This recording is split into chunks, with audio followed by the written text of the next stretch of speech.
For catchers, we've got Wilson Contreras. Contreras batted pretty solid for me last season. Did struggle with the batting average for the first two-thirds of the season. Was able to turn it up. He was a big reason in why we were able to come back against the Phillies in the NLDS. And he had a good NLCS as well against the D-backs. Oh, he's got power, solid behind the plate with his arm. Obviously, he will get a lot of time at catcher, possibly get some time at DH as well. Try to keep his bat in the lineup. Now that I have a year of playing with him under my belt, I'm hoping that it'll be there will be better results with him this year. The backup, Ivan Herrera, Joey's favorite player. He will get some time. I'm sure Joey will make sure of it, whether I want it or not. But he'll get time anyway because we don't have another catcher that I trust in this organization. So he's going to be the backup. You know, catchers need time off more often than other positions. So he will get his time. Hopefully, he will be a better batter this year versus last year. We'll see. We'll see. I'm going to be optimistic. I'm going to be optimistic. He's a young talent. We'll see what happens going forward. First baseman, Goldie. One of my favorite Cardinals on this team. Obviously, he rakes against lefties. 12 years of service time, so I'm sure there'll be a decline coming pretty quickly into this franchise. But Goldie's going to be a really solid player. He always is. Where he'll bat in the lineup, you'll see shortly. But super solid. Lots of trust. We got Baker. People have been really high on him in spring training this year. I don't think he'll get much playing time for me at first base because we have other people that could play. I'm sure we'll talk about that like literally right now. Does not have that secondary of first, which would be nice, but there's a lot of power. Didn't hit really well with him in franchise in 23, hoping to see better results this year. One thing that would have to change is getting him more play time. I kind of bailed on him early on. I think I'll make a better effort to get him at bats this year, and we'll see if he can develop. He's got, like, man, if you can just boost his vision, that raw power, having him sit in the 5-6 spot could be very, very dangerous, especially if you can get guys on base. Brendan Donovan, a guy that I was not really high on in franchise last year, but he kind of played his way into a starting position. He can play literally everywhere. Everywhere. He has secondaries everywhere but catcher. Good contact bat. He'd be a good guy to have at the top of the order if you wanted to turn the lineup over as well. Just a solid bat. Mr. Singles. The singles machine is what we called him last year. I imagine he'll have similar results this year. Third base. Nolan Arenado. Obviously, he will start at third. No surprise here. Again, 10 years of service time, so we'll probably see a little bit of a decline in his attributes over the course of the season, but he's still a very solid bat. Contact against lefties is down in comparison to what it normally is, but very, very solid defensively. You know what you're going to get out of him. No weakness in the strike zone. Can hit everything. He had a good first half in last year's franchise, struggled in the second half, but really came on in the playoffs. So much so that he was the World Series MVP. So I'd like to think that he'll continue to do stuff that will help this team out. The big one, though, is this guy here. You all know. He's one of the reasons I'm super excited about this franchise, being able to have him right away, have him come back. And this will essentially, to me, be a swan song for Carp. I expect this to be his last season in MLB, in MLB The Show. So I'm happy that we got a captain's card of Carp. So I get to use him in Diamond Dynasty, and obviously I will be using him in franchise. He's going to get the Pujols treatment. He will not be eligible for days off. I will play through with him as much as possible. It's potentially the last time I'll get to use him. So just like with Pujols, he is going to get special treatment. Will try my best to play him all 162. In the past, I have done a giveaway based off of how many home runs Carp hits. That also will be coming back this year. I have not given you the guidelines for that, but that is something to keep in the back of your head. It was a $50 giveaway. So we will do something similar. And also he will get special treatment for the jar as well. The jar has been something that has been given away at the end of the year with franchise and Diamond Dynasty. In 2024, or MLB The Show 24, this will change to being monthly. So because it's going to be monthly, this is actually going to be replacing the monthly giveaway. So just so you guys are aware of that, normally the monthly giveaway would be 20 bucks. And I do need to get those back on track. I have a backlog of those that I will be running over the rest of March. But the jar will now be a monthly thing, and also Carp will have inflated stats, so to speak, for the jar. His production will be valued much higher than others. Why? Because he is one of my favorite players. So that's what we're going to do for him. Looking forward to seeing what kind of season he has, and I'm sure you guys will too. All right, shortstop. We have two, but something is going to change here, and I need to see what it is, and I'm just going to do it right now instead of actually going in the menu and doing it later. So we're going to have to send someone down because we're going to be keeping Mason Wynn up, and Wynn will end up being Burleson. Rip. I'll send him down and keep one up. Burleson, I'm sorry. You're just, I'm not going to say you're not liked, but it's what it is. So we're going to do something fun this year.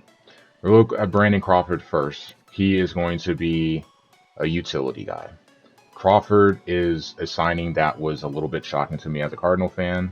I can't say I'm mad about it. I can't also say that I'm thrilled about it. It's just doesn't really move the needle. More of a mentor. Hopefully he'll have a good rub off on Mr. Wynn. See, he is not terrible by any means. It's definitely not great. You know he's going to decline. He's 37, 12 years of MLB service time. But he is still a solid bat. Has a great swing. And his clutch is high. So even if his contact goes down, I'm not expecting anything power-wise, but even if his contact goes down, that clutch will carry him. He could be a valuable bat in clutch situations. So, hey, that's all I'm expecting from him. Not thinking anything else. He likely won't be a Cardinal in year 2. I really want to try to get through 2 years. We'll see if that happens. But I don't expect him to contribute a ton. But I know that I have him in case we run into injuries in the infield. Key thing, though, is this guy, Mason Wynn. So I got to mess with him a little bit in MLB 23 at the end because of an Edman injury. Got some at-bats with him. Feel a little comfortable. And we're going to run him out there, and he is going to be my starting shortstop. Normally, I don't really like to use young players. I like to use established vets in my franchises, minus football. And we're going to run with him, and we're going to see what we're able to do. So I'm excited. We'll see how things go. I'm not expecting him to dominate at all, but putting him low in the lineup and just letting him cook and see what he does. Jordan Walker, starting in left field. I am notorious for being terrible with him in Diamond Dynasty. Notorious. No matter what version of a Jordan Walker card we get, I suck with all of them. Really wanted to use him in 23. He was my call-up. I use usually one hitter and one pitching call-up. And he got called up. Not terrible by any means. Not great either. He will be starting in left field, so we'll see what he does. I probably will be putting the focus on his fielding. You can see he is, well, not that great. So we'll see. Like what I saw out of him last year in real life, I hated that he got sent down. But solid season. I definitely will be looking to improve on these 2 numbers, at least this one. And we'll see how things go for him. Excited to have him on the team. You see, home day. Center field, Tommy Edman. So this is different in real life. He is a center fielder for the Cardinals this season when he comes off the IL. He's, thanks to David, still has his secondaries everywhere. Did not know how to set that. So David, again, thank you. Basically my franchise helper at this point. Always love his swing. switch hitter. He actually would be better as a right-handed hitter than as a lefty, but that's neither here nor there. Consistently will hit number 2 in my lineup probably. He does well there. Never does well enough as a leadoff, but literally move him out of that leadoff spot and he's great. But he is our Swiss Army knife. He can play everywhere. We'll hope that he stays healthy, and he definitely will fill a lot of holes in this lineup when you start to look at rest days and injuries. Dylan Carlson falling out of favor with a lot in Cardinal Nation and management. Don't really know what to expect of him this franchise. He also is better against better batting right-handed, better against left-handed pitchers, but he is a switch hitter. I like his fielding. I'm still a Dylan fan, so he will be on the squad. He just will not be a starter. He'll be that fourth outfielder. Maybe I don't think he'll be DHing at all, but he'll definitely still be actively used. I don't think I'll be looking to upgrade him. He is a guy the Cardinals are hoping will have a breakout season. He's very patient at the plate. He has gotten better in a lot of aspects. We just haven't been able to see that manifest in production the way that you would hope. But he is a solid bat. I can assure you that he'll be starting in right field for me. And we hope that Mr. Nootbaar will have a great season. And then we're going to look at the lineup. So don't really have to worry about having a no DH. Guess what? They took it out. DH is on. There's no reason to have that lineup. So thank you. Don't have to worry about updating 4 lineups. Just 2. So against righties, question is who starts and who starts where? Edman, Wynn, Edman, Carlson, Carp, your DH, Gorman at second base. So that's left, and then I'll do the same here just so I can get people in the position that they're supposed to be at.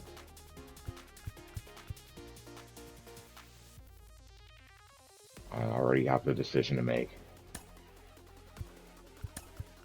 We'll have to see here and we'll take a look. So, thinking about this lineup, I normally would like to say Tommy Edman would be my number 1. And regardless of his contact, I usually tend to lean that way. But what I will do with this lineup is I will go Donovan number 1, Edman number 2, Goldie, Arenado. Normally don't like having them back to back. I like to have Carp split them up. In this case, we will not. Carp will bat 5.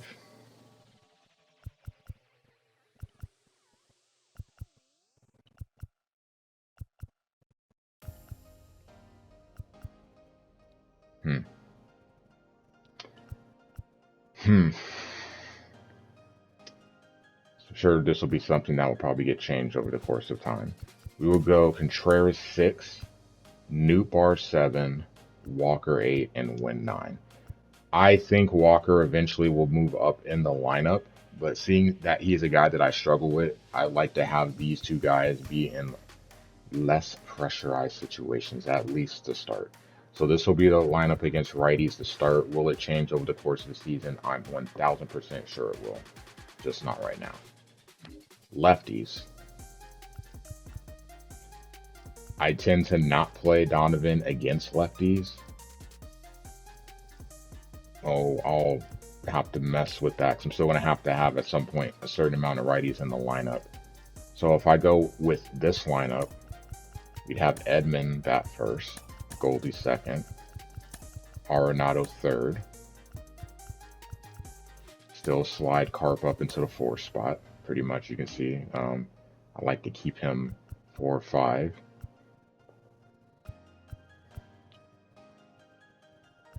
I would go Contreras 5. Gorman 6 still because of his power. Walker 7. Nootbaar 8. And Wynn 9.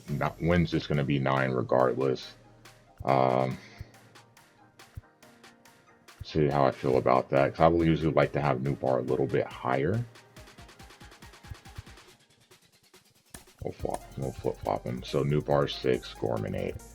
I don't really like that either. That'll change over the course of time. What I do like against lefties, Goldie, my best hitter against lefties, have him bat second. Arenado third. Carp still has 75 power against lefties, which is kind of funny because you would think it'd be the other way around. We'll take that, and then Contreras, and then the younger bats at the bottom. So Vets, Edman, and then the kids here. Right-handed bats, Donovan and Edman, the Vets 3 through 6, and then the kids at the bottom. So at least we're consistent in that. We'll see how they end up hitting.